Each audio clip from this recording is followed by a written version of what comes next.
Hi there, good to see you. After our last video together, I now have a large chest full of doubloons, and it taught me something. People will enjoyably watch a man crush his balls live on camera, and if you didn't see, I did a challenge run of good old Final Fantasy 1 without allowing myself the luxury of spending gold. So basically, I forced a playthrough with stuff you could only find in chests, and yeah, worst thing I've ever done. As that fucking tiger says, it's dog shit, but the fun part was sharing it with the good old audience, and therefore I teased that I'd be willing to make a similar challenge for every single mainline Final Fantasy game. But if you know me, and believe me, you don't want to, but I am what I would dub the large-scale man, which is to say I will try my hardest to up antes wherever I can. And in the case with Final Fantasy 2, the game has hilariously broken functionality, and I think it would be far too easy to complete the game with limited gil. And maybe saying far too easy is a bit over-dramatic. I'm sure that it's still awful, but there's aspects of the game that allow it to become more tedious than interesting. Before we get started, before I elaborate on anything though, I'm so happy I finally have a chance to actually make a point, one of which will prove that I am a major gamer, and that is that I love Final Fantasy 2, and I find it to be extremely overhated by people who should be out looking for a pirate to lay their ass on because they be a parrot. This game is so fucked up. It's beautiful. Look at that. I am breaking the game just by starting it. Listen, as someone who has played Final Fantasy 2 across multiple versions, multiple times, I can confirm that I get no bitches, but also that the game is not going to top the Final Fantasy list. But for a lot of people to consider it dead last, the bottom worst game in the franchise, I just disagree. We've got other games over there blurred so that you don't stop watching the video overhating my opinion. Fucking Seth, it sucks. 3's the worst game. Also, real quick, I have watched videos that are all similarly titled as Why Final Fantasy 2 Sucks My Long Dong. And firstly, their dong isn't long, bad advertising. And secondly, it's always this argument of, oh, I can't stand the old garbage NES version. How can people play that? Well, sit down there, Junior, and let's get a gander at my girth. Seriously, the game was made under 40 years ago. These people make it sound like things like The Sound of Music is actually the sound of shit. It's too old, don't play it. Besides the fact that this was, at the time, the probably most in-depth JRPG narrative with a world that actually changes and evolves with a cast of named characters, in a darker setting that is accompanied nicely by the soundtrack with gameplay that is strictly at least as good as Final Fantasy 1, but it's literally just upgraded, you know, more weapon variety, front row and back row, more status effects, you know, stuff that merits being considered a good sequel. Yes, there is no leveling up, a sincere problem for me today, believe me, but I just don't see why it's so bad that the game experimented a little bit. But no, 2 sucks dick, 2 is terrible, 2 probably invented Elder Scrolls leveling. Sorry, where is this tangent going? My point is that I know the game well, and I recognize its flaws. To that end, since you can effectively become a god the second the game starts, you can trivialize most of the game's content. That is because every action you take gives you progress towards whatever you're doing in combat. Taking damage equates to gaining health, attacking equates to building strength, casting magic, all that, and there's no way for the game to decide you don't deserve progress, despite the fact you've been killing hornets for 3 days. The crux of no gil is of course the notion that you can't use the inn to heal, but unlike Final Fantasy 1, you can save anywhere at any time, and that means you can make fights go perfectly before you move on. Plus, as enemies now drop things, including cure potions, fairly regularly, it's not hard to imagine how farming would go. You'd literally farm for days and eventually could max your offensive stats while also being completely unable to be hit for most of the game, as the agility and evasion stats are ridiculously powerful. But as I pondered doing the no spending challenge anyway, I wondered if you could ignore the leveling system and still complete the game, never engage with boosting stats once. Then I figured, what if you just block out the attack command? Then I figured, just block out the magic command as well. Then I figured it's time to eat dinner, and I did. Yeah, it really got me going, I'm not gonna lie. The ham I ate, but also the challenge. Cutting out the choices I've already established leaves you with only the item command, and honestly, this could be the worst game ever made to use items in, simply because of the oddness of the inventory management. The first issue you'll face is that you can't have more than 2 items on reserve in battle at any time per character in this version of the game, meaning across 4 characters, I can carry 8 attacks in any given battle. That kind of puts the foot up your ass. I am not kidding that when I say this might be genuinely impossible. I could lay out all the reasons that's the case, but the list would be so long it'd give us another ad break.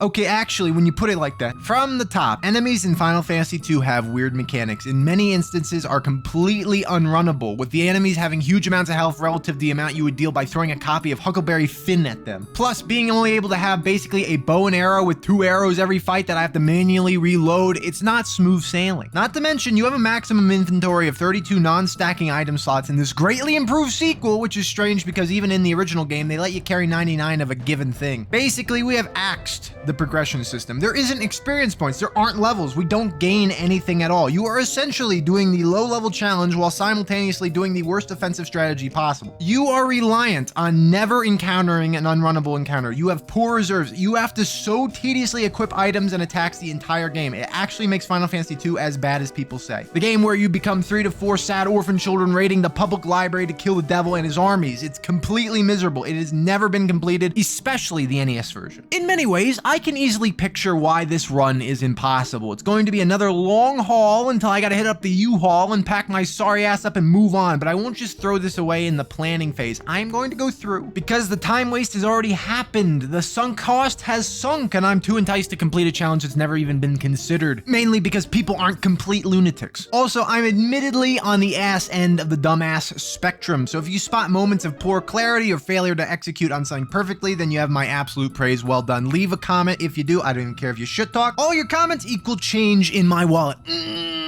All right, it's chapter 1.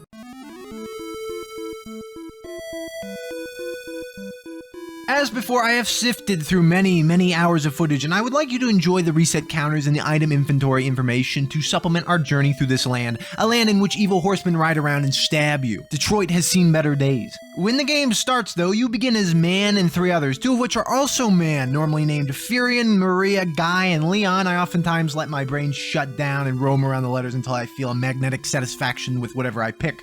So today we have Hort9 Ball, not plural, just like, the one, like the brain cell, and Hank, spelt like the gods spell it. After being stabbed, you wake up in the recently stabbed floor of the castle, and you're informed that it will be $4 million for the ambulance ride here, and Hank is missing, obviously looking for the correct way to spell his name. As you regroup, you're told that the sad rebel army you are part of needs better weapons, and that maybe 3 useless people like you could save the world by being new recruits. Quite unlikely. They are about to have egg on their face. Taking note of what we currently have access to, which is nothing, but we do get 400 gold to play with. Now this is step 1 in the plan, raising money. Enemies do drop cash in varying amounts as well as item drops, so there's a lot we can consider to make money moving forward. But upon going to the magic store, immediately you find out that one attack, literally one single spell tome, costs 400 gil, meaning we can exchange all our worldly wealth for 1 shot of fire. Unused tomes disappear, just FYI, so not reusable, and for most things, the spell effect from using tomes is level 8 of a total of 16, so it sounds pretty good, but every spell tome you use is divided amongst all the enemies in a battle. So the damage is highly reduced even if you are only fighting a single target. Before moving on though, let's talk the full challenge rules real quick. Final Fantasy II has the unique system where actions you attempt to perform count towards experience, meaning if you attack physically from the back row, even though you can never hit anything from the back row physically, you'll still increase your strength and weapon proficiency. As such, I am treating it as though there are no selections available for attack or magic. They just don't exist. Which then indicates that you have 2 choices, run and item, and unlike Final Fantasy 1, you can't select an item from your inventory that does nothing to waste your turn, meaning if a character doesn't use an item, I have to select run with them. Do you have any idea how annoying this is? Say I'm in combat and I'm looking for something, I'm farming, and I throw the book I have on my person at the enemy, but then it doesn't kill him, and then the next guy in my party goes and he runs. I effectively just wasted my only attack, and it's miserable, and it's for no reason part of the rule set, but like I said, I go big and I go tome. Look at that play on words. Ooh, so good. Ooh. I do not like being sane, Sam I am. I do not like green eggs and ass slam, something like that. Feel free to mail suggestions for next week's Dr. Sus reference. So we have but 1 book, we have to make it count. We have to find something that dies in 1 attack that drops more than 400 gil each time to eventually give us access to 2 books. Guess what though? Nothing in the game that can be killed by 1 fire tome drops more than 400 gil, meaning that the challenge is over unless I can find some new ways to raise money. Glancing ahead at the chests we'll have access to in the story, there's literally dick all. You can get some cure potions, then if you go all the way to the first dungeon, we could grab some chests with 50 gil in them. Oh boy, 1/8 of a Goosebumps book. So at this point, I'm curious if I'm already, as the kids say, completely cooked, and I racked my brain on ways to earn some more starter cash. Problem is, it's a small brain to begin with. There's not much to rack. There's not much to look for. Where the fuck is every thought? I traveled around for a while and tried to fight various enemies, but there was nothing remotely close to good enough. Hornets carry like $5, goblins, poor little shits, they carry like 3 cents. fancy. But as it happens, there is another option, something these heroes know about all too well. Just getting absolutely bombed. Not in like the traditional way. I'm sure they drink, but you know, I mean like eating grenades. Yeah, so Final Fantasy II is completely insane. Thank you, Nasir Gabelli. Good to see you're up to your old tricks again. So you can practically, you know, walk anywhere in the game world and fight things that are way further on than you are. This doesn't practically mean much usually, as everything later on has insane HP values and our one fire tome isn't enough to kill them, you know. And the funny thing is, if this was Final Fantasy I, we couldn't care about enemies on the other side of the world being useful to us anyway because of the way in which saving worked, but here in 2, we are able to save anywhere, at any time. And when you do so, you can reset the game to reset the random encounter step counter, meaning you can cross the entire planet without any encounter. In that way, we can reach our preferred target, the bomb. Here is an enemy that has a unique characteristic, and it's that they explode and deal massive damage to a single target when they're hurt, thereby killing both you and them. But guess what? The kill drop still, my god. Oh my god. So therefore our merry band of lunatics start by walking south from Altair into the land of shit and finding exactly 2 bombs of fair rarity and throwing 1 tome of fire at them, which preps them to explode, and then forfeiting 2 members of the party by letting them be absolutely removed from the game world, and then the survivor walks back to town with a nice bag of cash and 2 piles of ass and reviving them at the free resurrection fountain. Then you buy another tome, you head back, get nuked again, head back to town, and boom, like that. Oh, easy steps, 2 fire tomes. There is no one on Earth who has done that strategy before, and I will take pride in that. And yeah, the reset counter is getting spammed right now. I'm not holding back because every other encounter is guaranteed death and holds no value to us. But 2 bombs blowing up, and that's around 600 gold, so we tediously make our way up to 2 tomes of fire and then 3 tomes, and now every character has 1 single hand grenade to throw at something. I imagine you're still not seeing how the game is feasible. I mean, like, I basically confirmed we can never deal more than 300 damage in a single combat. But you are not privy to the mage's stick, are you? You like the girthy warrior stick, but the humble mage stick over there in the corner with its crone ass face? Yeah, you're ignoring that one. This is what we are working towards right now. The mage, an enemy to the north that we shouldn't be fighting and can't exactly handle right now, and has a 5% chance to drop the mage's staff, an item that reusably casts lightning 5 on the enemy group. Yeah, that's right, we can now deal 20 damage infinitely. Final boss is 10,000 HP. So it's a humble item, but it lasts forever, except for a bug which I don't know what's going on. It'll rear its ugly rear many times and make me lose my powerful sticks at random intervals, and it really ruins the game, and we'll talk about it later.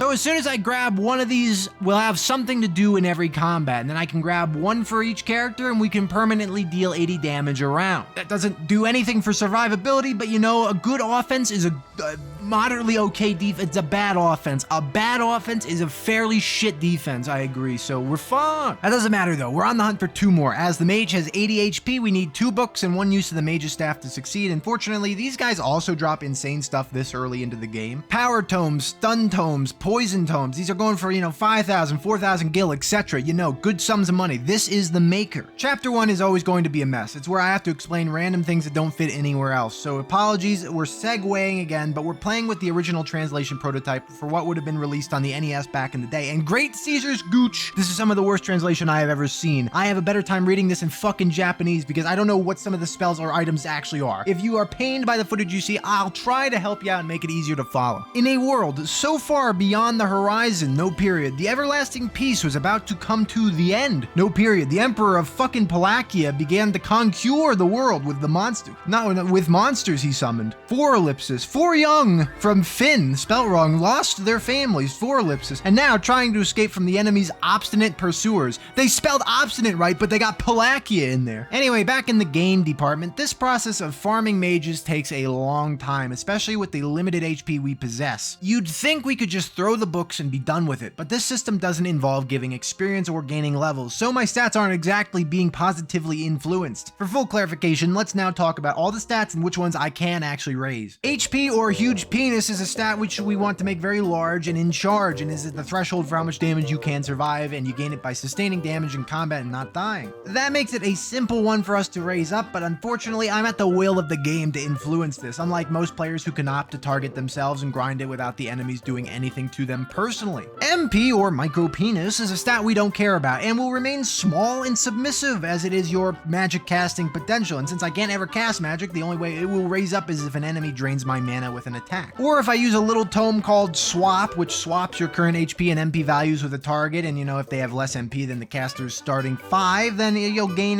be. Doesn't matter, but it will look kind of cool. Accuracy is a statistic determined by your skill with a weapon and your strength. In some indecipherable fashion, you land on a number and a percentage displayed for your main hand ability. So if you have a 3-06%, that would mean you attack 3 times and have a 6% chance to land an attack. So, you know, garbage basically. We're never gonna have to look at this. We won't care. It's only for normie players. By normie, I mean they have a normal fucking brain. Defense is the sum of all defensive armor equipped, and you know, everyone has no baseline, so you start with 0 if you're nude, and defense is just attacks on hits you sustain. So say you had 100 defense, that would reduce the damage of an attack against you by 100. So if the enemy only does 60 damage per attack, but they hit 16 times, you still would take 0. I think this is my first clarification and explanation that Final Fantasy II has some absolutely odd ways of calculating things, and you know, since I can't equip some things, this stat will be relevant. But there is something about defense, and it has to do with evasion. Evasion is similar to your accuracy statistic in that it is a number and a percentage. So if you have 7-99%, that means you have a 99% chance to dodge 7 attacks, meaning you are fucking invulnerable. This is another reason no guild challenges become a bit more of a joke, because you can mostly avoid every single attack in the game if you get your evasion up. Not to mention, you can only be physically attacked if you're in the front row, which you only need one person to be in the front row, so they can have all the dodge chance, the other 2 can do nothing, and the game is easy. You have a tank, so to speak. To help evasion grow, it's twofold. First, being targeted increases the evasion number itself, and having a higher agility stat increases the dodge percentage. Secondly, gear in this game was designed to be light or heavy essentially, and if you use heavy armor, you are an Easter Island head. You may be durable, but your evasion absolutely dies. So ideally, you equip 2 shields and wear practically nothing else, or at the very most, the most heavy gear that's not heavy. I don't know how to put that any other way. And you will dodge forever. Unless, of course, the number of attacks an enemy performs is higher than the total number the character can dodge, i.e. 8 attacks to 7 dodges, meaning they get 1 free shot that will land. Except it's not always true, I don't know why. But agility! No one on this planet understands agility. No one seems to know what makes it grow. I know you'll say you get it. I know people say they understand it, but it just has a mind of its own. It will raise for seemingly no reason. It has something to do with having a high evasion stat, which means that you should wear light armor and dodge forever, basically. There is no mechanic of dodge a number of attacks in combat. There's no mechanic of do anything in combat. It's win fights and be glad when agility goes up. And for some reason, it's impossible to get the ball rolling. But when you start gaining agility, slowly it just dumps into your character. I've played entire playthroughs where I've never gotten a character to gain any point in it. It's that variable. What it does is, quote, factors into evasion and hence contributes to evading attacks more effectively, as well as determining turn order, a decided improvement from Final Fantasy I. Still the most nebulous and impossible to ascertain stat, and one that will be ridiculously important to us, as we can definitely get it by just participating in battles. Stamina is the statistic that influences your HP growth after a battle. So if you have 50 stamina, you'll gain 50 max HP. At the same time, you get an extra 0.5% of magic defense per point in stamina, so it's good to have a lot of it. You obtain it in the same fashion as HP, just by taking damage and surviving, and therefore it's important and we will be getting it. Similarly, magic increases how much MP you'd gain if you were to gain MP after battle, and it also increases your magic defense by 0.5% per point, which seems lazy, seems random. Why do both stamina and magic do that? Anyhow, that's nice and good, but we can't cast spells, so it'll be very rare for us to actually get a magic level increase. Only through MP draining enemies is that possible. Intelligence increases black magic potency, and therefore is useless garbage trash. Forget about it. Don't ever mention intelligence to me again. I am obviously not the man for that conversation. Spirit increases white magic potency and is therefore useless garbage trash, and will never come up in this playthrough once, right? And yeah, strength, that'll never raise either, and of course, unless I accidentally input an attack and then say oops and then hit B because of the glitch where that,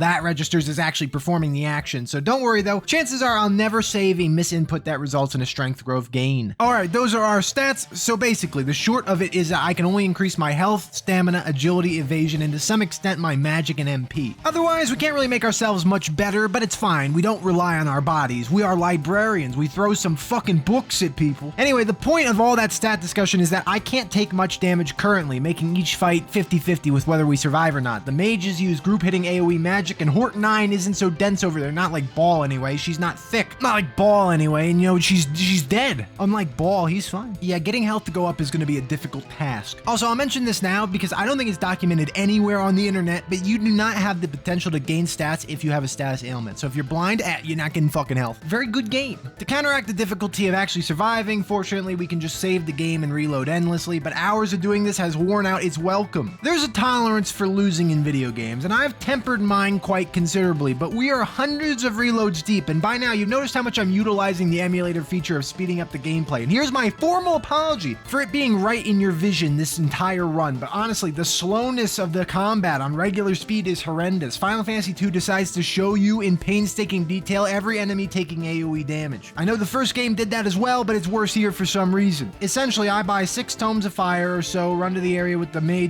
save the game, and get into random encounters till I fight them. If they drop a good item to sell or the mage's staff, I save. Otherwise, I reload and repeat. And in general, I have 4 hours of sped up footage doing this. That's stupid, but now I have 3 mage staffs for each of my characters and pretty decent HP values. By the way, for clarification, if you are in the front row of your party, you will be the only member or members who receive physical attacks. You have to have at least one person in the front row, but that means I only have to focus on the agility and evasion and everyone else can just cower behind him. After getting a 3rd staff, I go over and start to progress the game. You're given the task of going to the town of Finn to the north and finding Scott. He dies alone and sad, and we steal his ring from him, so generally bad day. The ring presents a unique discussion, and it's that key items can never be removed from our inventory and take up a slot forever. And it's kind of infuriating. It means we strictly get less powerful as the game goes on. When we have 12 key items, that's like a third of the inventory just eaten up. But with Scott's ring, we head back to Altair, ruin Hilda's day, and then Giga Chad Minwoo joins us. Usually Minwoo is awesome, knowing a ton of magic spells we won't gain access to for a long time, but today he's a dope without a stick, so he sucks. He does give us his canoe though, right from his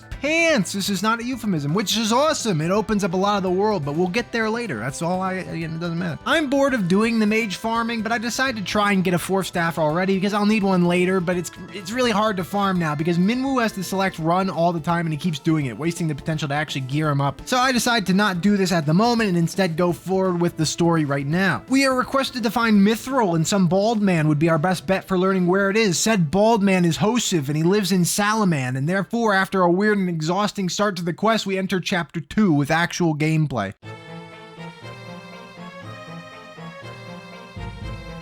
So as stalwart and noble heroes, we ride around in a canoe and then talk to Sid, a dude with his very own airship, happy to take us wherever we want, 4 cities only, and drop us off with no return flight. I'll just take the Delta next time, fuck this guy. This conveniently can get us to Salaman, the icy cold city where bald man Joseph lives. Joseph is clammed up about the location of Mithril and instead wants us to save his daughter, but I'm confused why he isn't currently doing that. He's just sitting in his home like the dog from this meme, but okay, Hosiv will go do that. You stay here and rub your bald head. This time that is a euphemism. I just didn't feel like saying the word dick. Semite Falls is the first dungeon and it's loaded with many enemies, like the Green Goblin from Spider-Man. Many of them, in fact. This place isn't that hard and we are far and away over healthy currently. What we do lack is firepower, but fortunately it's early enough in the game that spamming lightning 5 on everything is more than enough to get by. Lo and behold though, it's Final Fantasy II dungeon design and everything is either a trap room, a dead end, or just a red herring. It is without a doubt one of the fair complaints of the game. These dungeons are mostly ass. Still, compared to some other games, I don't mind them. Has anyone here played Phantasy Star 2? If you want to become a real gamer, come back to me after playing that game. How about 7th Saga, you little baby,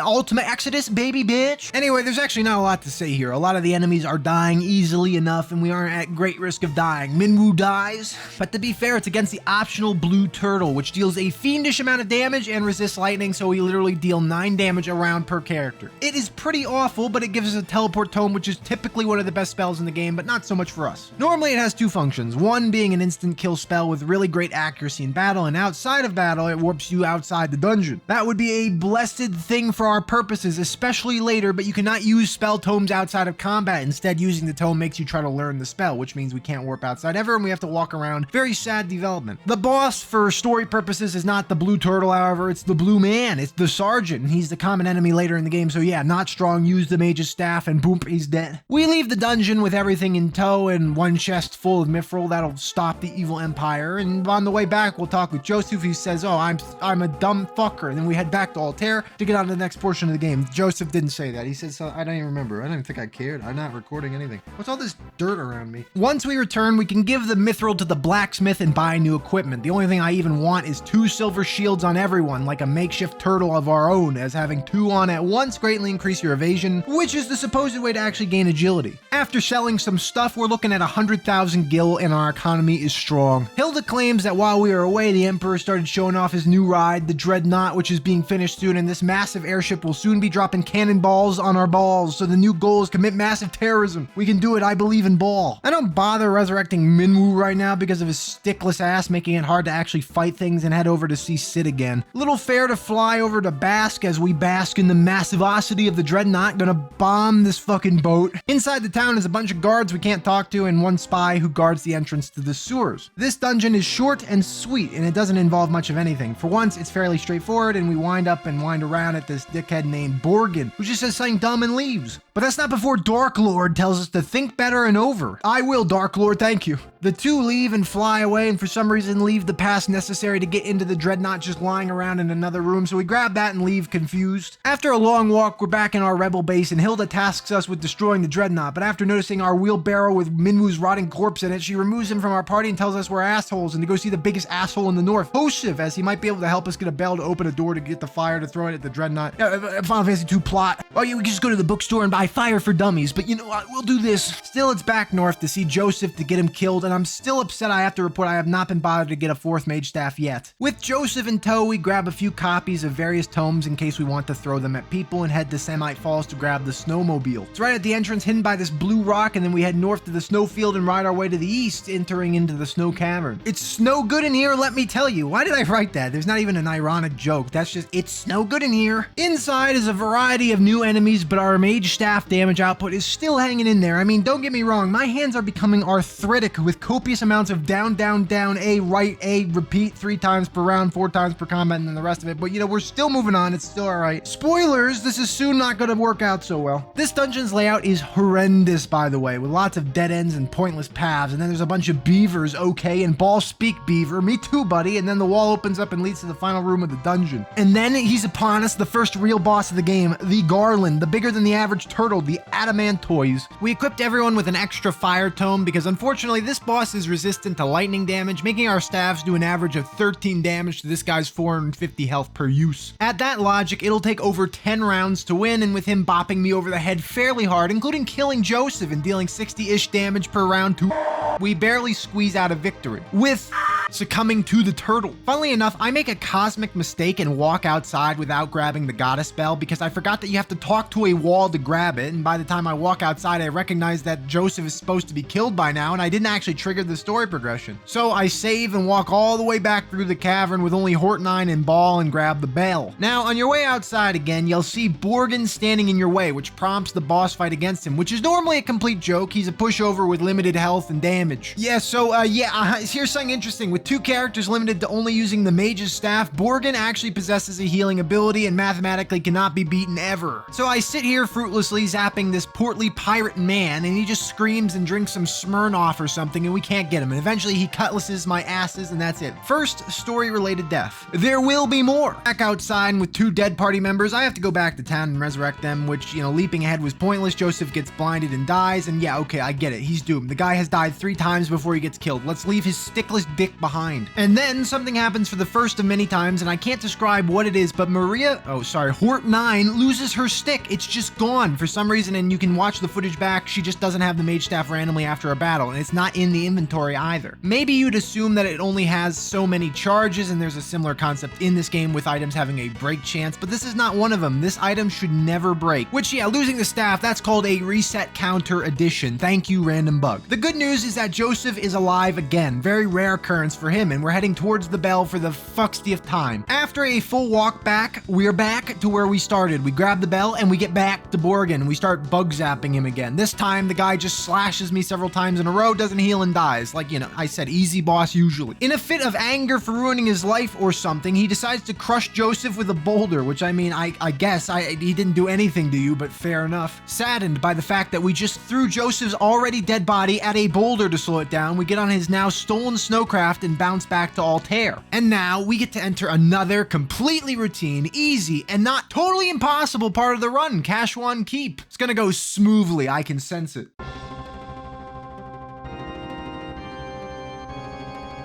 Cashwan Keep is said to be the house of the Sunfire, a large Bic lighter that can destroy the Dreadnot if thrown at its core. So I mean, that's cool. Let's head there straight away. Sid gives us a lift, drops us off, and we head inside to meet with Gordon, a classically dogshit party member even for this game. Still, he's effectively a powerhouse as I don't attack anyway, but without that precious 4th mage's staff, he's stuck with running from combat every round. This place is full of basic enemies, including not only the lovable green goblins, but we got that public relation goblin in here as well. I'll admit, at this point, I expected this to be an easy area, to be another, busy work portion of the game, because no one has been that interested in old Cashwan Keep before. It's just a climb upwards towards a low health boss, and then boom, you're onto the exciting Dreadnot. I mean, this place just is a real drag. It's fairly long and has stupid ass adamantoises as regular encounters, which you can't flee from. And considering they have 450 HP and I deal 30 a round, it sucks. It's just a long trudge. Still, it'll be over soon, I thought. But I missed something. It's a detail that was absolutely awful, and it has to deal with the boss of this place, the Red Soul. This screaming face on fire is a run killer. Like, yeah, actually. Normally, this boss doesn't matter to anyone. With only 540 HP and enough mana to cast 5 very weak group hitting magic spells, after which he can't reasonably deal damage to you anymore. Except, obviously, we are not everyone else. We are our own people with no physical might whatsoever, which is important when the Red Soul absorbs every magic element in the game. That means the mage's staff does nothing. Heals him, fire tomes, ice tomes, stupid ass toad tomes that we can't even get until the end of the game. Everything under the sun that deals damage or causes effects is useless. I was having a little disheartened moment from this revelation, because I'll be honest, the endgame portions of this run are very dense with unrunnable encounters, things that absorb lightning. The final boss would take hundreds of rounds alone with our current damage dealing ability, and that's all fine. I just wanted to get further than 1/5 through the game before failing. And right now, I'm not able to get past this guy. I need to deal 540 damage, and it's strictly not a possibility with my arsenal. I took to this awesome resource for the NES version of Final Fantasy II, looking for an answer, looking for something I could strike him with, and the item section has numerous things that are definitely attacks, but they're both not available at this point in the game, and they're not even able to hurt the Red Soul at all, as they are elemental in nature. And looking at this every which way, there are only 3 spells that can actually work on him, as they have no type whatsoever, and those being Drain, Flare, and Holy. Yeah, that sounds like a dead end, right? Because Drain isn't a thing until way later. Flare and Holy are always endgame spells in Final Fantasy, so what are the chances that you can just go grab Holy Tomes right now? Yeah, the city, right here, yeah, you can actually just go grab Holy Tomes right now. This is encouraging, as I'm glad there is an attack that can actually be used on this thing. Flare is only viable in the final area of the game, but Holy is just at the town of Mysidia, which is swarming with absolutely fucking scary monsters, but we can just use the save trick to cross the world without issue. Praise be to Naso Gabello. So there's an issue with Holy, known as Fade in this prototype translation, and it's that it costs 20,000 gold per tome. Breaking out the big farm to get another mage staff, I guess. But I don't suspect it's necessary to buy a bunch of Fade tomes. I'm happy to finally have a chance to break out this unique tech with another tome sold in Mysidia. Good old Swap. Swap, of course, changes your health and MP with the enemies, so if you have way less, they get way less health total, which is good when you want to hit them with 1 Fade tome. So I end up in Mysidia and buy myself some tomes with the extent of my money, and then I have the bright idea to farm gil from bombs around here, as bombs have always had my back. This is mediocre, with each successful encounter being worth like 1,000 gil, and I mean cool, but it's a lot of resetting, and I don't know why I'm doing this. Tell me to stop it, cut it out, get smarter. And then I'm going to the Midian Cave. Is this fucking guy serious? I mean, he is. He's quite literally serious, but I don't understand why I'm so fascinated in grabbing both the Golden Tiara and the Ninja Garb, 2 great items that are just sitting in here right now, of all times. This is a common thing I do in Final Fantasy II, like a lot of playthroughs, I come over here to this endgame dungeon, grab these, and make myself way overpowered defensively, but here, it doesn't mean much. I'm just literally not sure why I'm doing this. Hold on, let me ask myself. Yes, hello, is that the human ape in there?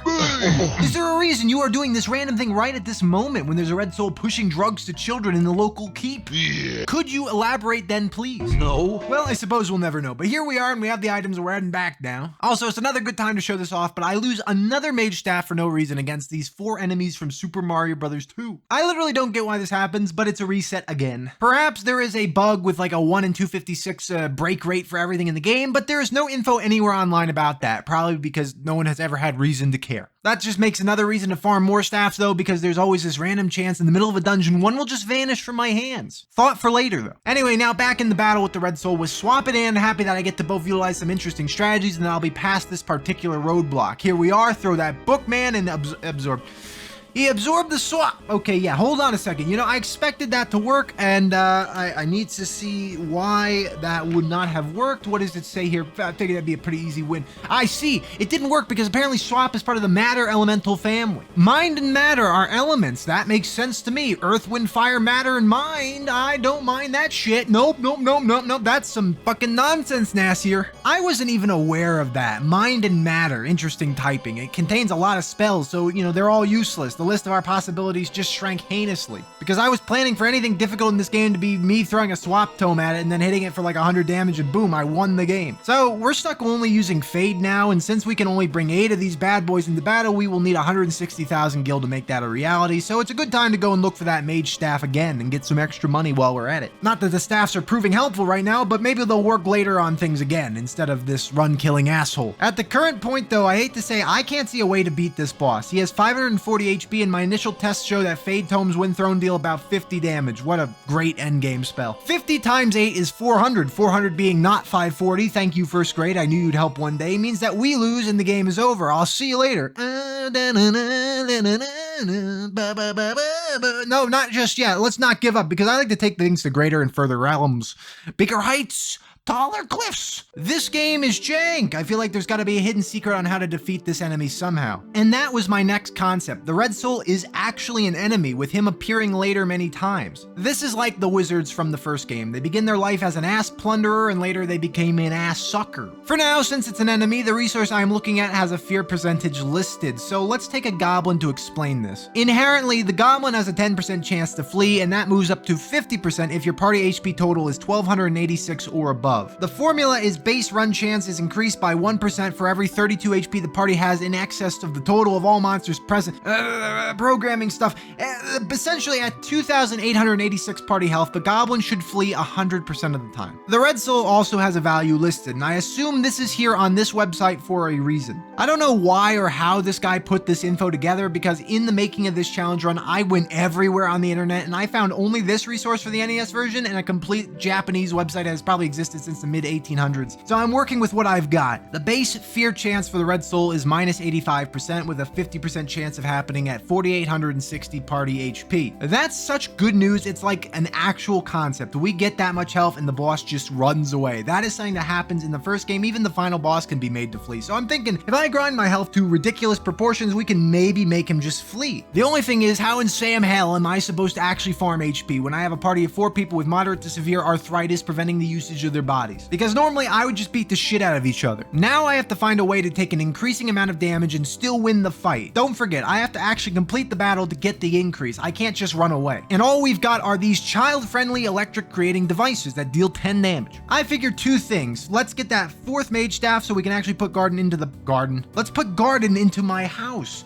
so that I may have good parties. I speak English. Gordon obviously contributes to that needed 4,860 total party HP, and that will be, you know, helpful. Now, it's not worded extremely understandably, so I don't know if I'm actually missing the point and the HP value listed is all of the party added up, or we all literally need nearly 5,000 health to make the Red Soul run away. If it's the latter, considering my highest HP value currently is 400, I am literally going to be here for a month. So if this video is released a month after my last one, you know what dog shit I've been up to. I genuinely have little alternative. I think we have to go back to the bombs again. I love this enemy. I mean, it's got all you need. It blows you up quite well, and yeah, that's about all, but that's fine. Beyond the fact that they deal pretty good damage, at least for a while, they are also kind enough to take care of their own HP for me, and since they have a vulnerability to lightning damage, the mage staff really does proc their self-destruct nicely. Unfortunately, it's hard to finagle, and Hortonine and Ball can't survive the attacks very cleanly, and thus begins a long trek of back and forth reloading, enduring, and I'm not exaggerating. Here comes a big jump. Boom. Many hours of this. Not only was it hard to get my characters out of combat at around 1600 health, it was hard to endure enough damage for the system to actually grant me an increase of our HP. And after the amount of grinding I went through, I wanted to see if it would cause the Red Soul to run away because, there's actually a large drawback to having a ton of health in Final Fantasy II. Towards the end of the game, a decent amount of enemies deal percent damage. So if you had 10,000 total, you'd take an outrageous amount of damage, especially if they hit you multiple times. Now, as always, the goal was and is to dodge everything with massive evasion and agility, but it's not like you'll never get hit. So if I can cuss the balls of the Red Soul's fear meter, so to speak, we'll be happier for it. I just really do not want to get to 5,000 HP with everyone because it will be absolutely horrible at that point. If I really have to go and find enemies that strike hard enough to give me HP increases, they will never die in time to my baby mage staff attacks. And not only that, but the agility has been flowing in and now it's hard for me to actually be physically hit. I'd have to go buy tank armor to make me slow enough to get punched, but then I'm wearing tank armor, so I may not take enough damage to get HP increases. This is where Final Fantasy II fails, I agree. And here we are with supposedly enough total heft to scare the daylights out of this perpetually screaming shitbag, and it's not,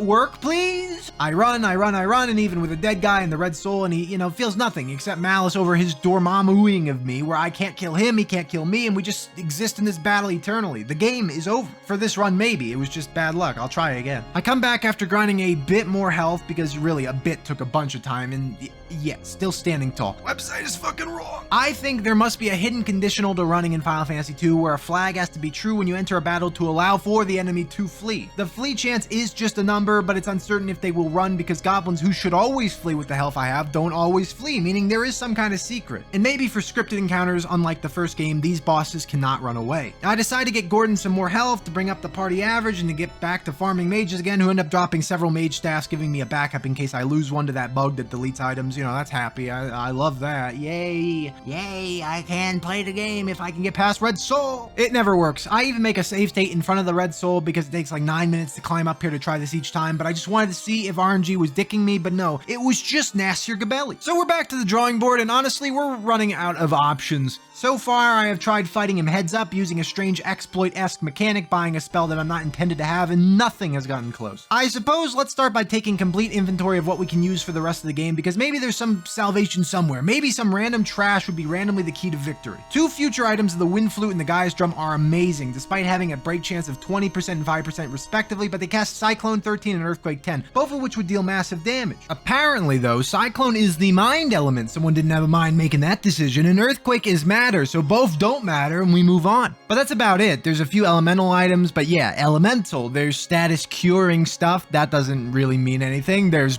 buffs. Ahoy, bucko! I have a notion in my pants. So, the Saint's Spirit and the Sage's Wisdom increase an Imbibber's Intelligence and Spirit stat to 99, but I don't think there's a point to doing that. Firstly, you'd have to give up using one of your 2 Holy Tomes to use this item in combat, and secondly, I'm not convinced you can improve the power of throwing books by having a higher magic stat. There is indeed a calculation that increases the power of Holy based on your spirit, or willpower in this translation, but that can't apply to books, surely. We're not really casting anything, it's like a standard effect. See, all my guys, they're dealing about 40 to 50 damage per use. That's consistent. All 3 have different willpower values anyway. Gordon, while having a little more, does 60 damage. Hang the fucking phone up real quick and then call your mother back. This shit is more important right now. Excuse me, Spirit does have an effect, but the thing is, I don't see what the calculation could possibly be. Because Gordon is actually always dealing more damage than everyone else with his 22 Spirit, but the math doesn't seem linear. The other 3 deal almost identical damage and have 3 different values. That's when I went digging through Final Fantasy II damage formulas, a rip-roaring good time, especially when 0 people have any interest in the NES version. All the little bitches playing their Nintendo Game Man version and their PlayStation ports. Here I am playing the Real Man edition, and everyone else just throws 99 books straight from their inventory because it was not designed like dog ass. So apparently your spirit increases the damage, maybe, or it makes it so that when you use a spell with level 8, which we are, the higher your spirit is, the more likely those 8 spells will be accurate or something to that extent. Feel free to illuminate me. There's formulas literally everywhere for the spell casting, but none of them make a lick of sense and most of them aren't consistent. They are quite honestly completely wrong in some cases, because if they were right, I would be dealing massively more damage. By the way, we only deal so little because the game always tries to use the AoE version of a spell even though we're just fighting the one enemy. If I could somehow select just using the single target variety, we'd deal hundreds of damage per use. Sadly, it doesn't seem to be possible. Also, just to get it out of the way, if you were thinking maybe I could equip a spell in my main hand in the inventory, no, you cannot. Funnily enough, there is a bug with putting your held items in your main hand in combat and then attacking with them, which causes really strange and often literally completely overpowered implications. Like, you'll deal 10,000 damage or something, but I can't use the attack command per the rules anyway, and not only that, the bug might only exist in the Famicom original, not even kept in the NTSC prototype. I say maybe because I tried doing it and I couldn't get it to work, so unless I stink eggs, you know, it might just be gone. Okay, so the Saint's Spirit would set a character's spiritual power to 99, which apparently would make the usage of the Fade Tome far stronger, but this is where the dream ends. There's sadly no way to get one of these until later in the game. Even still, unless each tome would deal 140 damage, we would probably still be under the mark on what we need to do. That 540 health pool is just a little much. So yeah, while all this was cool, there's literally nothing to do here. This is another dead end, and I think we're down and out. There's no hope. You raise spirit on characters by casting white magic, so guess what? It's not possible to raise. It's one of the stats we can never increase no matter what we do. That one really stung because it was like I was getting somewhere, but now I've even lost that hope. I'm getting desperate. I want this video to be cool, to not actually be a sorry guys, I failed, I'm a little bastard brain bitch. So I'm searching through the documented bugs to see if there's any kind of sequence break or exploit in combat, something to do me some good. Dual wield bug, nah. Evasion overflow bug, nope. HP MP overflow, party magic target bug.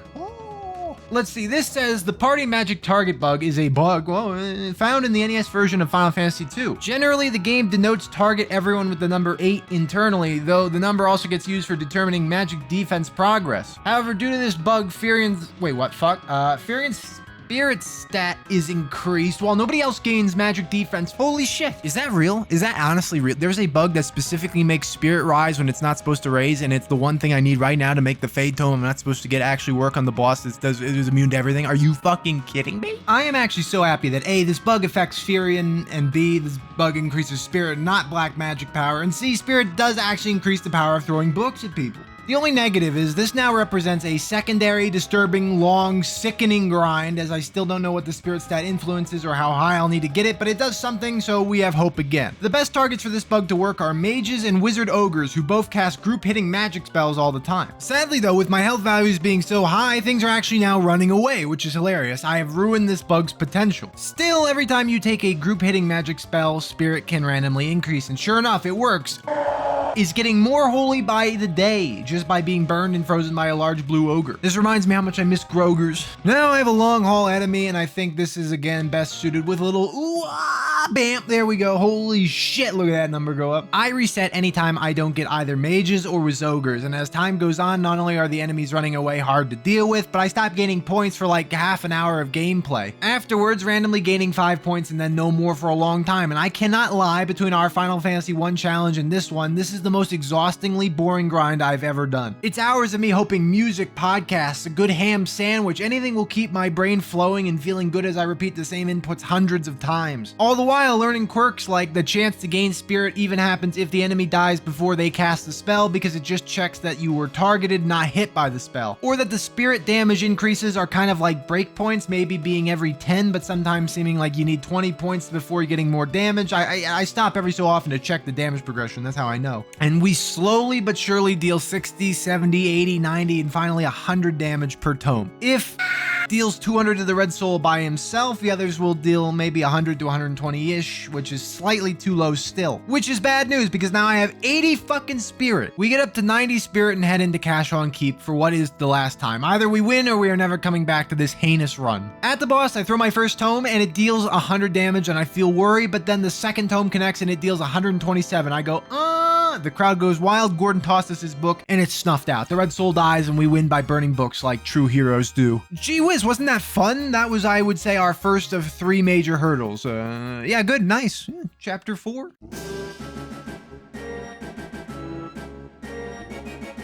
We're given a very kind reprieve, which is funny thematically because we're headed to essentially the Death Star, the Dreadnot, with the Sunfire in hand. We come to learn that Hilda and Sid have been taken captive and they're aboard the old flying boat, so it's high time to bust rhyme and bust ass as we travel north from Altair. It is quite humorous that we have the Disney Fast Pass to just, get inside here with no questions asked, even though we fit the description of 3 people carrying stacks of books and have vaguely severe mental abnormalities. Balls speak beaver. This part of the game is far easier now that we have amazingly high health and 4 mage staffs. I mean, every battle is like 5 rounds long, but heroes, we're the good guys. We'll handle the evils of this world with our sticks held high. Seriously, the purple zombies are so thick it's making me act up in a negative way. I wish for them to die. The Dreadnot is a classic dungeon design, actually being one of the fairer ones in the game. This chapter is mostly going to be immediate and fast, except for the fact that I have to trapeze around here twice because I head to the reactor core to blow up the vehicle without saving the hostages, but fine, little mistakes. Fine. There are some scary enemies in here, like the werecat, but all those wizard ogres have ballooned my agility into the stratosphere, so it's really easy to run away and to dodge all the random attacks that would otherwise paralyze or inflict status effects and stuff. We find Sid and Hilda in a jail cell, and I don't know what the original game states, but we just broke the bars. Okay, sounds good, nice plot. Hilda has no knowledge of anything if you talk to her, including the airship she was currently standing inside of, but Sid has a good idea, and it's to leave, so they leave, and here we are now free to go blow up the engine. Final Fantasy II has such a great simplicity where you find the engine and it responds by telling you its name. Hello, engine. I'm gonna fucking kill you. You can ask the engine things, but it'll know as much as Hilda does this chapter, but we're interested just in blowing it up. Dark Lord spawns into the game world the moment we blow up the Dreadnot, though, and remarks we haven't won yet, which, yeah, no duh, we blew up a large boat, but then Hort 9 recognizes Dark Lord as Hank, which I don't get how he got that gig. He was recently so weak he was stabbed once and died, but fine. Hank is Dark Lord. Oh, that was a really nice bumper chapter. I hope I don't have to go through another really seemingly impossible hurdle next. Oops, oops, oops, oops.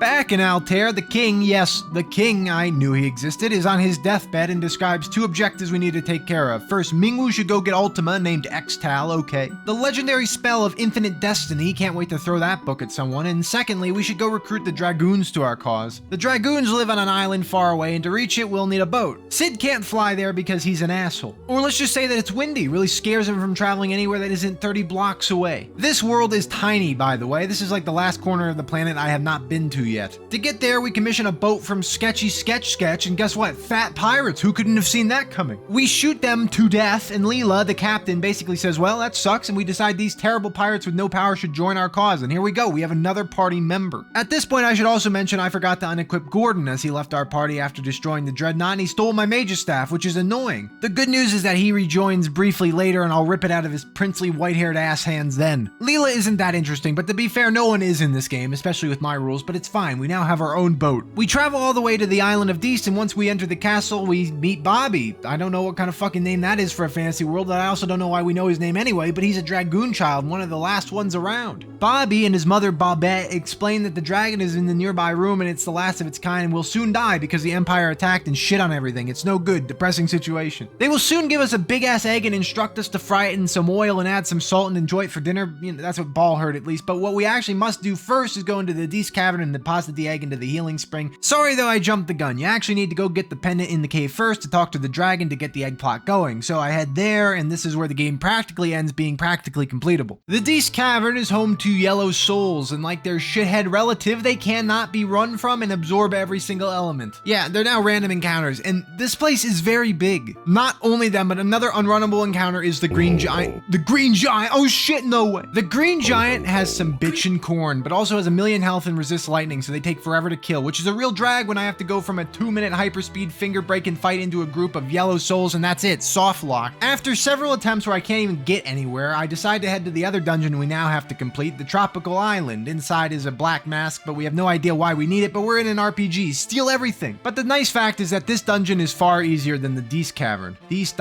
Dust, I don't know what to say. I don't know what it's called. Not only are most encounters here runnable, the ones that aren't don't have 1,000 HP, so we can just beat down the stuff in our path. Unfortunately, this place is frightfully poorly designed, but it makes up for that by being the upgrade zone. Here we have a secret-ish area with a vendor who sells Gaia drums, and now I present to you the evolution of our party from stick-wielding nerds with books to absolute chads with bongos. Because now we have the ability to use Quake 10. This item will run you 8,000 gil and has a 5% chance to break every time you use it, but it deals 80 to 100 damage to everything, and very little resists or absorbs the damage. The yellow and red souls still do, but they're assholes that nobody likes and aren't getting invited to the birthday party, so forget about them. With these drums, I'm more enticed to head back to the Deist cavern, but first we have to fight the Bighorn, a fucking rhinoceros, and it's pretty tanky on account of being a rhinoceros. But those drums take massive chunks out of him, so we just get a little jam session going and jam him into our ass and grab the black mask. We will return to the tropical island. The tropical island will return every time I punch a hole in our drums. By the way, for clarification, it happened like 3 times just leaving this place, so it's not going to be that rare. Since the Gaia's drum is really strong, we now have a good way to clear the heavier enemies in the Deist cavern, but I decide to head home to Mysidia to grind some money and buy Fade Tomes, since the yellow soul is actually weak enough to die in one use of it. Now, after I buy like 5 Fade Tomes, I figure that should be enough to get by as long as the yellow souls don't appear literally every fight. Yeah,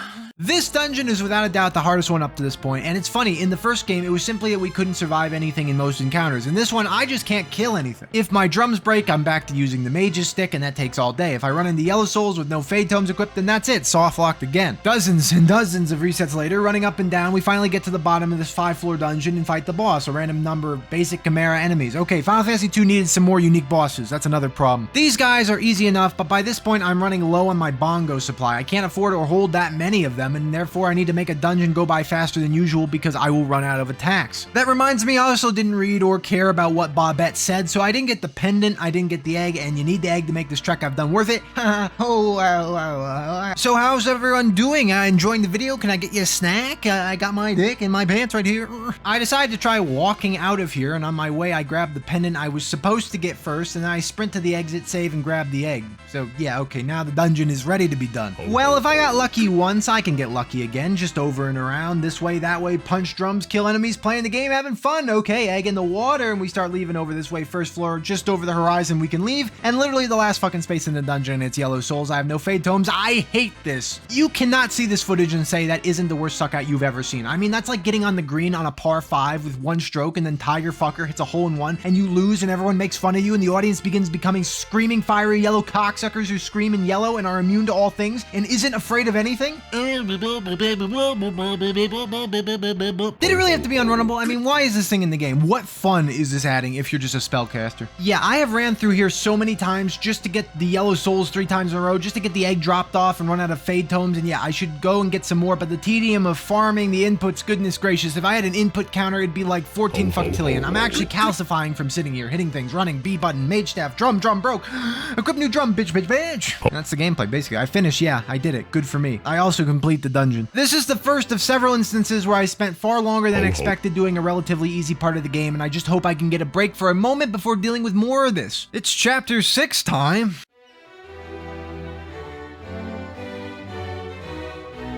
I have just about used up my supply of drums, so back to the music store in the tropical island, and then back to Altair to see what those guys have been up to. Gordon claims that there's something mad about Hilda. Quite rude thing to say, but I figured out what it is when moments later she's yoinking on my balls and is a scary snake woman. This is quite mad. I have never seen this happen before. Hi, ellipsis. I have something to show you, she claims. Then moments later, what? Monster changing into princess, which is the wrong way to say that, my friend, unless you wanted the scary snake woman. I don't know what you're into. When suddenly the gang rushes in with 50 copies of the Grapes of Wrath and we instigate a battle with the Lamia Queen. The Lamia Queen is an endgame regular enemy. Seriously, Final Fantasy II, stop this behavior. And since she's endgame material, she drops a lot of great equipment, including the best helmet in the entire game, the Ribbon. She's not the worst enemy by any means, and a few uses of the Gaia's Drum will vanquish her from this bed. I figure whatever and reset the game to farm her until a ribbon does drop, and it only takes 3 attempts before we're styling with a little girl bow. Gordon decides to join us and kicks Leela out, misogynist, and we have our stick again, which is great, but Leela just stole my drum and also a stick, so I'm just down and out totally. All these robbers all around here. It's an easy boat ride over to reach the Coliseum, and then we are here, and the Emperor is here. First time looking at this fucking piece of fucking dog fucking fuck shit. Sorry, I just got into character. That was Hortonine's opinion of the guy, verbatim. In my opinion, he just looks like a human version of Nana Man. Other than build a big ship and be described as evil, I haven't seen or heard much of what this guy has done. The Emperor claims the winner gets the Hilda of Finn, which sucks. I wanted the Hilda of Salaman. Then a big-ass behemoth appears, a staple of Final Fantasy games. You know, 2 sucks, game isn't good, game isn't cool. Hironobu Sakaguchi, am I right? The behemoth takes a gigantic 200 damage per use of the Gaia drum and can't hit me, so this is another easy boss battle, which is sad. It should have been cool. This is kind of a climactic moment. I will tease,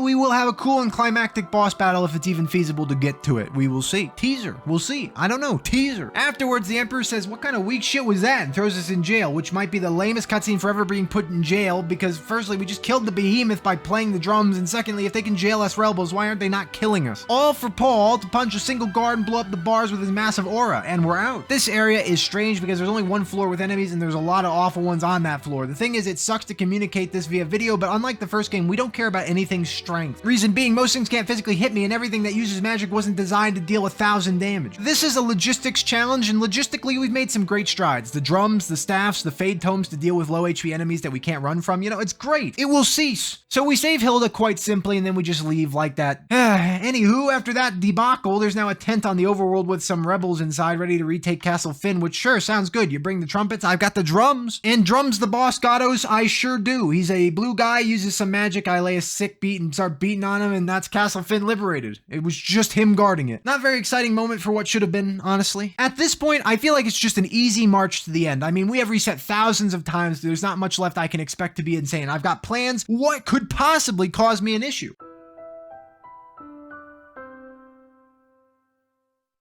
After your pals are back and safe in Finn, there's a new task. Go to Mysidia, been there, don't worry, and recover the spell of Ultima, Extal. Leela rejoins us, which is good. I get a drum back, but I forgot how fast Gordon leaves and he stole a drum, so, you know, that's an even 1-for-1. That dickhead won't even be coming back, so thanks. He's got it forever. He stole my drum. To get inside the Mysidian Tower, you need the Mysidian Rod, and that is in the Mysidian Cave. Oh, wow. The cave is where I grabbed the ninja garb and the golden hairpin long ago, so I don't really have a negative pretense about the place. I expect to be in and out. This cave is hell, and you actually go to hell in this game, but the place is chock full of red souls. And unlike the yellow souls, I cannot reasonably kill them. It requires 8 fade tomes like before, and of course unrunnable. I don't know what this website is talking about with fear chance. This dungeon is not completable. The game is over. Being a little dramatic, this video making technique. I spent so many attempts in here just to be strong-armed by one armless dickhead over and over again. It would be like going fine and sorry, dead. This is crazy that the issue with this run is a bunch of probably untested run chance problems and the fact that I can never have the firepower to deal with enemies like this. There is no threat to me. I just softlocked the game. The red soul. Who has ever cared about the red soul? Then I discovered something and it's gonna blow your mind. Listen to this. Instead of giving up, I questioned why this website had every enemy group labeled with percentage chances of encountering. I figured that there is no way that this is just arbitrarily slapped together, and then I realized that these percentages were actually identical to the ones in Final Fantasy 1, which descend down in order from most likely to least likely encounter. That's when I thought maybe the game has an encounter table, much like the first, which had every battle broken up into an integer of 1 through 8, with 8 being the rarest. Every fight you participated in incremented this well-known table, and you'd fight things depending on your zone and where in the table you were. So maybe it's the same concept here, I just need to map out a table. To that end, I went outside to Mysidia and ran around to see if the encounters were consistent. They were. Every time I'd power on the game, I'd get into a fight with the same order of enemies, meaning it's only pseudo-random. Then I discovered it's the same fucking table from the first game. I love Nasir Gabelli. This guy just literally copied and pasted his own code and got away with it. It's no different, and I have never seen anyone anywhere say that's how the encounter system worked. The fact that now I can just reference the area encounter chart on this website and use the table I was using for the first game to never again see a red soul or anything that sucks is amazing. It has revolutionized the experience. So, for example, if floor 5 has red souls on the 2 position for the table, but floor 4 does not, it has red souls on the 5 position, I just have to wait until there's a long stretch of non-2 position fights coming up and then walk back and forth on the preceding floor until we're all queued up. Then I can run through home free and get past the minefield of a dungeon. The only drawback is the fact that I will literally run out of drums as I have to churn through numerous fights where I still can't run, but, you know, need to deal damage. It's a juggling act, believe me. Finally, we reach the bottom floor where the Extal rod resides and I can make my way out of here. I'll skip discussing the 30-minute walk out of here, never getting the time back, much like you with this video.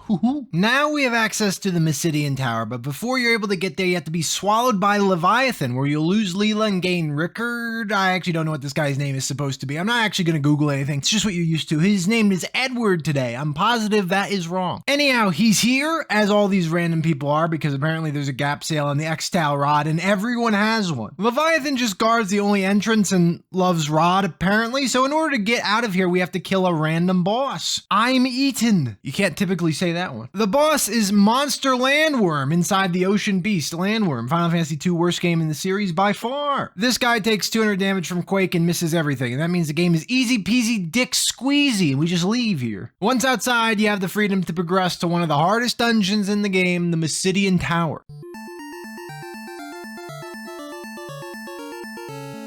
Before we go in, it's time to get our drum game up, as we need a lot of firepower to get through this massive 10-floor dungeon. The mage staffs have just about lost their luster, as numerous enemies have over 1000 HP, and my wrists physically cannot take that stress anymore. The drums, though, they constantly take a toll on me. It's like the easy pass of this world. I need to pay 8,000 gil to keep going over and over again. But full stock, and I can't think of any other preparations, so let's talk about the tower itself. On the 10 floors, there's 3 distinct segments with a boss guarding the entrance to the next segment. Each of these is an elemental giant, giant, and the lightning one is, guess what, immune to lightning, so I need to reach him with enough drums to actually kill him. Also, Oz agility is now so high it has become WO, and I have no idea what that means. I hope it's good. I have a feeling it's not, though. This place is pretty routine, but there's a lot of unrunnables, which keeps tapping into my supply, and every time you go to select a drum in combat and it's gone, it's like losing your wallet. The first of the 3 bosses is a fire giant, and I actually intelligently brought ice tomes to slam him with pretty good offense. I neglect to mention, but these guys actually cast a lot of magic, and that can't be dodged, so this is not only where Edward dies, but our good gang suffers a lot of damage. It's all good though, I could just, leave. I defeated the boss, I'll lock that in and save the game, and you can't leave this dungeon, fucko. Sorry to inform you. You could of course use teleport to leave, but not me. I have to go through the entire thing, and there's actually a fair chance my HP doesn't survive the whole way. Fortunately, we get some good running luck and keep going through the ice segment up to this boss, who once again uses magic and throws rocks. Okay, fine. We are getting dangerously low with each encounter, but I'm still thinking this is doable. I also want to mention I pick up this weapon in a chest, the Wizard Staff. Now you think this might be a really good upgraded Mage's Staff, and yes, it is in a way, but Nasser made a mistake, an impossible occurrence. But the Wizard Staff, it casts Bane 16, which deals an awesome amount of damage, like 300 or more, to a single target. The only thing is, it targets anything randomly, your whole party, every enemy alive or dead, even the final boss. Yes, for some reason, it will always have a chance to target the Emperor. He's just a smidge too far away for that to work, sadly. I just can't see him from here. So yeah, why I will take this item, I'm just not satisfied with how it whiffs all the time, because if it just hit one thing for 300 each round, it would be an absolute beast, as opposed to being a dick feast. The final section isn't any more noteworthy, except I'm down to 4 drums and the lightning giant puts all of us expressly on death's door, living with 63 HP. It's this guy that first shows me that I can't actually dodge every single attack apparently, and therefore that's awful news for the rest of the game, and if not dodging holds true, there's a chance I can't complete the challenge. More details later. How long is this video right now? Holy shit, okay, well, who's still awake? We having fun still? We need some juice? Well, here's some juicy story for you. We get to the top of the tower and Chadwu himself is here, but in order to open the door he has to die. Fair enough, okay, thanks for taking that fall. I was thinking Edward's corpse might make that sacrifice, but no problem. After the door opens, you gain access to 5 orbs that randomly increase your party's statistics and strength, spirit, intelligence,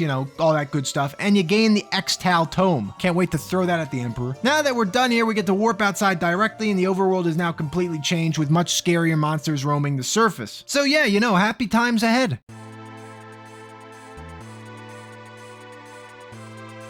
To make matters worse, there's now a piloted cyclone going around, and 70% of the game's towns are completely destroyed and cannot be entered again. Finn is doing okay though, and going back there, we hear about how the Emperor is inside the cyclone and just joyriding around, and honestly, this is maybe weirder than the plot in a second of the Emperor coming back from the dead and conquering hell, because where the hell did he get this Lambo of a cyclone, and why hasn't he used it until now? To that end, how is Finn still here? This is the Rebel headquarters. Also, what the shit do you want me to do about this? Apparently, there's a notion we can enter the cyclone, and before we do, we can get prepared, which involves more tropical islands, spelunking, and that's about it. Also, Paul decides we can have his cool guy treasures if we're going to face the Emperor, and unlocks his bedroom wall, which gives us some insane stuff like elixirs, great armor, and the best weapon in the game, the blood sword. I sell that shit instantly. Get it the fuck out of my face. World first blood sword sale. After that, we go and use the mirror in the castle to get the now hatched dragon from that egg earlier to come aid us, which is how you enter the cyclone. This gives us the Wyvern key item, which is actually an attack that deals a decent amount of fire damage to everything with infinite uses. It's less strong than a Gaia's drum, but its sustainability makes it a great item to hang on to. Also, later on, the bug happens and I lose the Wyvern, which is insane. It means I could have just soft-locked the game. Just a minor future spoiler. Anyhow, the Cyclone is a fairly short dungeon with little in the way of confusing pathways. Unfortunately, everything in here is pretty unrunnable and there's a lot of mass to their ass, so we're blowing through drums and I have to reset because of bad RNG off the rip. Other than that, just tons of thick beasts, and there's this chest guarded by a green dragon that contains a wind fife. This casts Cyclone 16 and has a 20% break chance, fairly awful, but I mean, Cyclone 16 does like 200 damage all the time, so it is pretty good.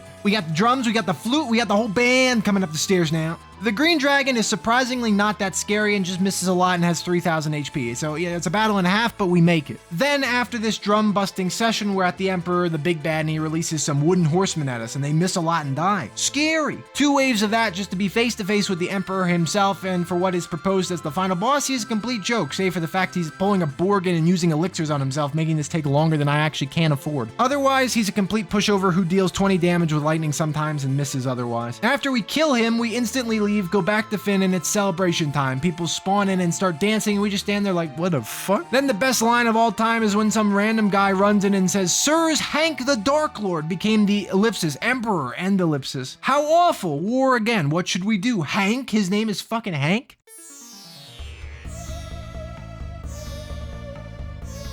After that, we're back in the throne room and everyone is talking about how we should go to Castle Palamecia where the new Emperor Hank resides. Now, I know Hank, and a couple days ago he was stabbed once and nearly died, and now he's president of the United States. I got the bum deal here. We have to assault Palamecia via the air, and the only way to get there would be via Sid's airship. He's currently suffering from hit by tornado, so he's in the mood to give us his boat. We visit him, he's in a bed, he dies. It's sad, I love this taxi operator, and then we're walking over to his former home and grabbing his ride. With an airship in tow, the only real benefit is I don't have to walk across the planet anymore and can land straight into the tropical island. Other than that, the world is tiny and I don't care about this flying ship. Now that Palamecia is unlocked, I can safely say this is the hardest dungeon in the game so far. Mostly because I think the encounter table is not working properly and you genuinely need to not bump into a few different enemies in this place. I stock up as many drums as I can get and we land inside the castle. And let me introduce you to one singular threat, the General. Unlike everything else, unlike the randomly inaccurate trash cans of the rest of the game, the General is literally a Terminator. He's got 1800 HP, comes in several groups of himself, and deals 120 damage per attack and attacks 10 times 95 times. That means bro is hitting for like 500 around at worst. And I don't have that kind of health. I can't withstand that. Not only this, but you cannot run from generals, and they are on every single floor of this 8-floor dungeon with the mere exception of the first floor. They apparently are supposed to ascend in position on the encounter table, so like 7 on floor 7, 6 on floor 6, etc. But it's not accurate. I would be doing my dance on the floor before the one where the general arrived, and I would be screwed for no reason. Not only this, but there are a billion other unrunnable things, many of which can surprisingly hit me, and they hurt. I get desperate because I'm guideless, and I just start trying to bum rush floors, but I never make it far before a general or 10 get in my way, and there I go, dead again. The drums break, the ass is broken, the spirit is very high, extremely high in fact, but it doesn't help right now, and I'm thinking this could be it for the challenge. There is one brief cool thing in here, a Thunder Spear, the best in slot weapon for the entire game, as it casts Thunderbolt 16 infinitely. That attack does a very satisfying 150 or so to everything, which if I had 4 of them, we would be dealing an incredible amount of damage relative to what we are doing now. Unfortunately, the only way to get more than one of them is by finding them off of Dark Knights, the guys who stabbed us at the beginning of the game. This is one of 2 places in the game with Death Knights, but I actually can't be bothered to farm them on account of the generals. Plus, the Gatos enemies are taking up so much of my time that I just don't want to put up with this anymore. I want it to be over. The resetting for a dungeon is wild. Again and again, I'd climb, fight the enemy guarding the Thunder Spear, which is the eviler emperor, by the way, and then run into 2 generals and get my butt pulled apart. Got a solid 4 hours of this. Was really fun. It wasn't. And eventually, and I mean, look at that counter jump again. I am at the final room of this dungeon and there's a huge chance of fighting generals. Fortunately, there's no boss here, so I just have to get a little further and talk to Hank and we get to leave. Port 9 is currently a toad, which doesn't matter. Isn't that nice? I can still use items. And there's no fake out. After the most nail-biting, clenching ass dungeon, we make it to Hank and ask him why he's being such a cock right now, to which he answers power is all that matters in this world, which is funny because he really sucks. Then suddenly the real emperor appears on his throne, now a huge skeleton demon ghost man, and proclaims that after he died, he went to hell and he became the ruler. So yeah, Edward throws himself at the emperor and dies really fast, but it lets us escape the crumbling castle. Edward is a real one. Honestly, 10 out of 10 character. I'll miss him. I go to his home and talk to Bob and Bobette again, and they give me the legendary Excalibur and I sell it immediately in front of them. I send them a picture of me selling it. It's a nice chunk of change. Anyhow, we're back at Finn and asked to go to hell. In a literal sense, but in a metaphorical sense, gameplay-wise as well.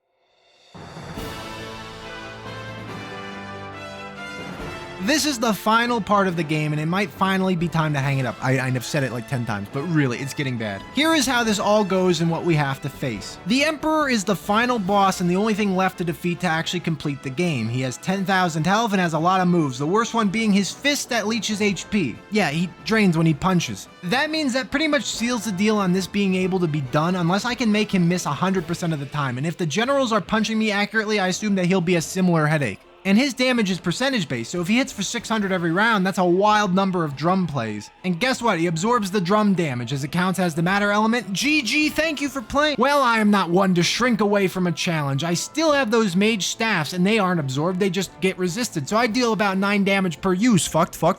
I am jumping too far into the final part of the game, though. We first have to travel through the Jade Passage, which is a classically hard dungeon, and then through Pandemonium, where almost everything is unrunnable. I decide we just have to see and experience this part of the game with with little intention of actually succeeding. As always, I head and get more drums and then go inside the Jade Passage. This is one of the worst dungeons ever made for any RPG from the perspective of making something fun and navigatable. It's just rooms with fake doors and a bunch of Malboros. Dungeon is ass. It's iconic though, so I'll give it that credit. Fortunately, you can pretty much run from everything here, which makes it easy for me. I basically have a 0% chance of failing to run as long as the fight allows you to. Dragons are the only encounter you can't get away from, but they aren't scary, so they represent more tedium than anything. In here, there are two things we're looking at. First is the best shield in the game, the Aegis, which gives the highest evasion bonus and has resistance for the 4 status elements, meaning no Toad, no stupid ass curse, no confused, just pure man. This item is just sitting in a chest, so that's handy. We can grab that and leave and save, locking it in forever. The other objective is a chest guarded by a blue dragon. The blue dragon has a small chance to drop the dragon shield, the second best shield in the game that resists the 4 elemental types of fire, lightning, all that stuff. It's got the second best evasion bonus, and dual wielding this would make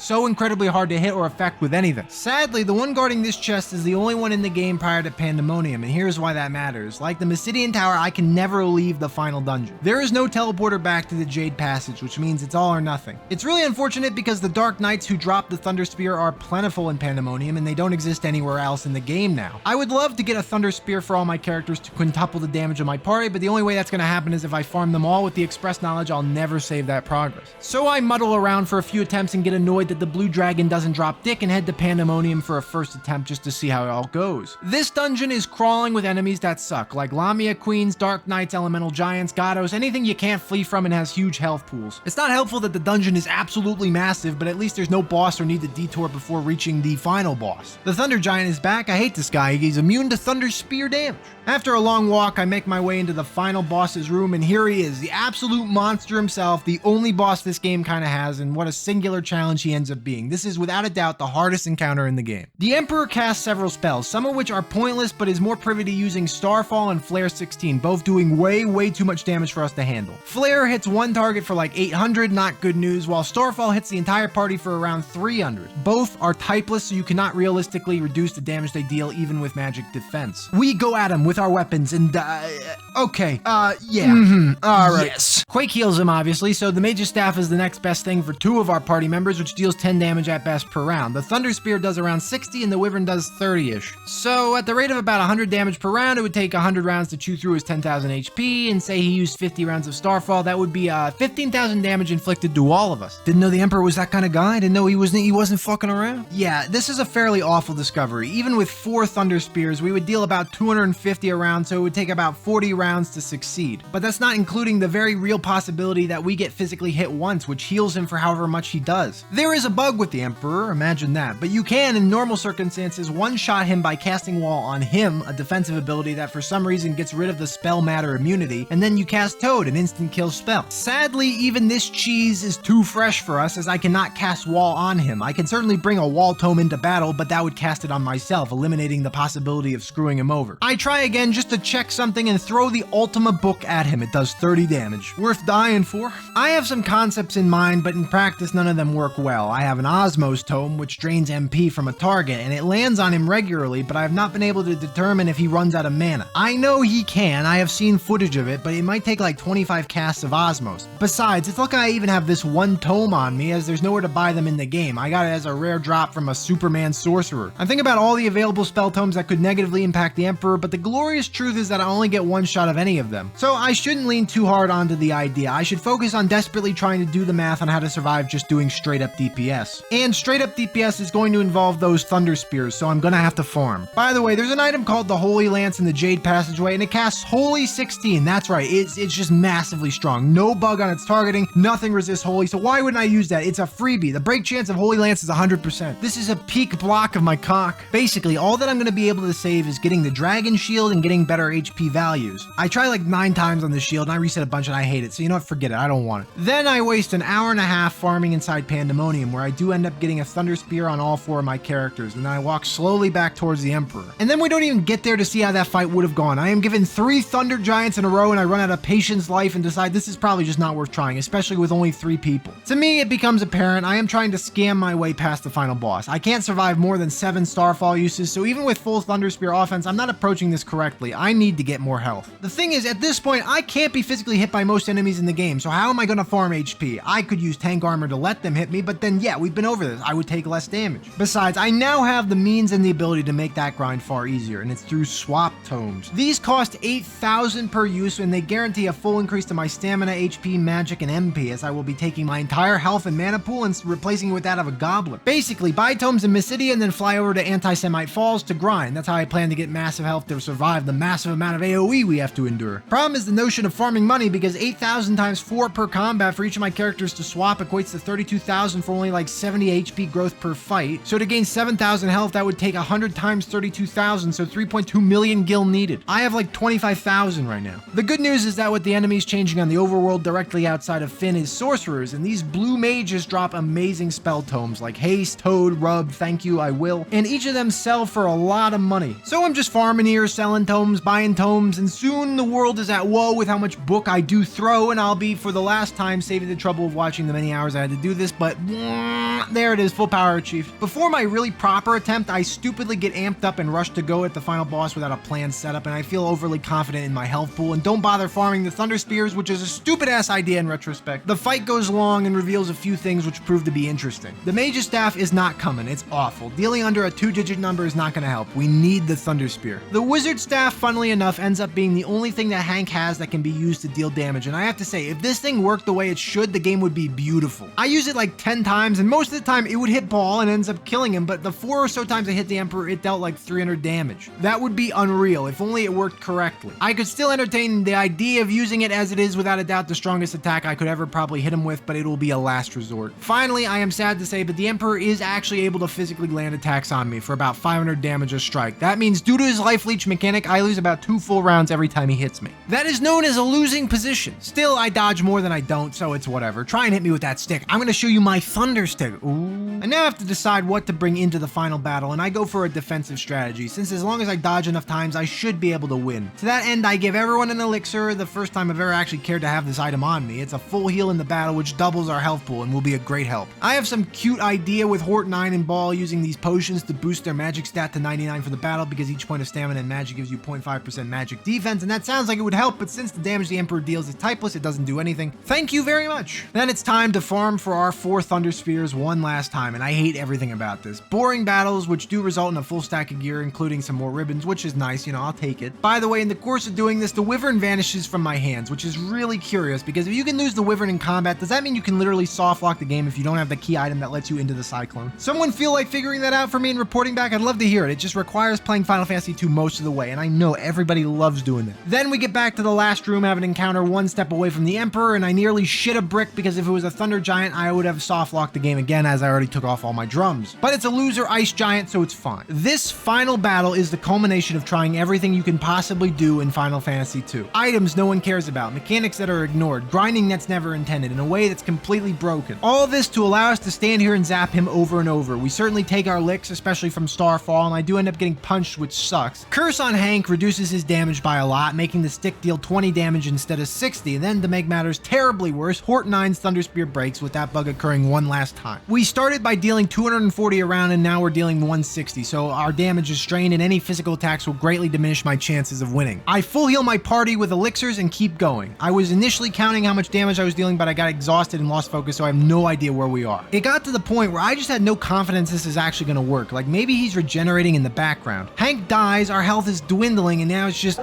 and Ball doing all the work. But eventually, the familiar beauty of the Emperor's ass evaporating stands before me, and I complete Final Fantasy II without ever once attacking or casting a spell. I am the only person to have ever done this. It's going on my dating profile, it's getting tattooed on my balls. It's a proud day. The Emperor goes, Boa! And I goes, let's fucking go. And then it's the ending where Hank says, never talk to me again. And we just celebrate, kind of, remembering Joseph, remembering that time he died, and we leave with liberation in our hearts. The long days of agony has come to the end. Evil things all disappeared, I guess including prejudice and muggers. And the peace has returned to the land. Omega Ellipsis, memories of people cried bitter tears. will soon be forgotten. What the fuck? That sounds terrible. But we'll never forget the brave young men, okay, sexist, there was a woman there who saved this world, Omega Ellipsis again. And that is the game, that is it, and I hope you enjoyed me doing this weird challenge. Before you go, as if you aren't already 40 minutes gone from watching this, but I want to elaborate. I knew I couldn't get as interesting a challenge going with the second Final Fantasy if I prohibited guild the same way I did with the first one. If I had to lab out why no guild doesn't mean nearly as much this time around, just for anyone who wanted to see that, here's all it would be. I'd first get Minwoo, who can heal our party numerous times because of his inherent spell ownership. Then, using the bug that allows me to gain weapon and strength progress infinitely in a fight, I'd input 100 attacks with each character, unarmed, and after 16 fights, I would have maxed fist skill. That means I attack 16 times before leaving the starting zone. At the same time, I'd save and reset and farm agility, while also farming strength, and even though this would be tedious, having 3 characters punching for several thousand damage immediately would break the game. I'd walk to Mysidia and grab the ninja garb and the golden hairpin again, giving my frontline character insane defense for a long time. Then during this period of time, I would use the extent of Minwoo's mana to farm up a couple hundred HP on my characters, which is very satisfactory for a while. Then, since soldiers drop potions, I could have used them or later used them to heal up damage and farm. That is, again, very tedious, but with the power of saving wherever I want, as much as I want, I would never have things affect me negatively. Then as soon as the blood sword came into being, I would farm up 16 sword levels and one-shot everything in the game, including the final boss. Plus, you leech health by using the blood sword, so I'd never need to heal again. Plus, if you die, resurrection is free in this game, so I could always do it. That's why the game just became too broken to be interesting with that restriction, and I needed something that seemed almost impossible. I think I found it. I think I did. This looked pretty good. Although if I do Final Fantasy 3, I have a feeling that no guild would again be one of the worst things ever. So maybe we do it. Maybe we see that. I don't know. But I do know you've been here too long. Your boss is calling, so thanks for watching. Have a good day. Sorry I wasted your lunch break.